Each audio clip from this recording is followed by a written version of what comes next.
তোমাকে পালায় বিয়ে করে বাসায় নিয়ে গেলে আমাকে মাইরা হাড্ডিগুড্ডি ভাঙে ফেলবে। মাইরা ফেলবে? তুমি তো একটু আগেই বললা যে তুমি আমার জন্য মরতে পর্যন্ত পারবা। তো মরে যেতে পারি বলছি, মরবো তো আর বলি নাই। তাই এখন বিয়ে করে আমি আমার জীবন নষ্ট করতে পারবো না। আমার বন্ধু বান্ধব যে কয়টা বিয়ে করছে সব এখন পাগল হয়ে রাস্তায় রাস্তায় ঘুরে, আর তুই বিয়ে করে আমার জীবন নষ্ট করতে চাস।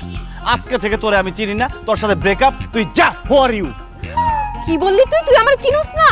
বেঈমান, বিশ্বাসঘাতক, প্রতারক। তুই আমার সাথে প্রেম করে এখন আমার ছেঁকা দিতে চাস? মনে রাখিস, আমি এক্ষুনি চিঠি লিখবো, তারপর চা খাবো। তো চিঠি লেখ, পত্র লেখ, চা খা, কফি খা, আমার বলার কি আছে? যা খাগা, যা। আমি চায়ের সাথে বিষ মিশায় খাবো, আর চিঠির মধ্যে লিখবো আমার মৃত্যুর জন্য তুই দায়ী। এখন ভাইবা দেখ এরপরে তোর কি হবে। খুব খারাপ হবে, জেল হবে, ফাঁসি হবে, আমার বাবা মায়ের মান ইজ্জত সব যাবে।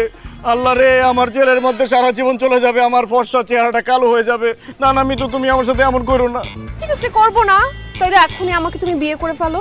ওরে আল্লাহ রে।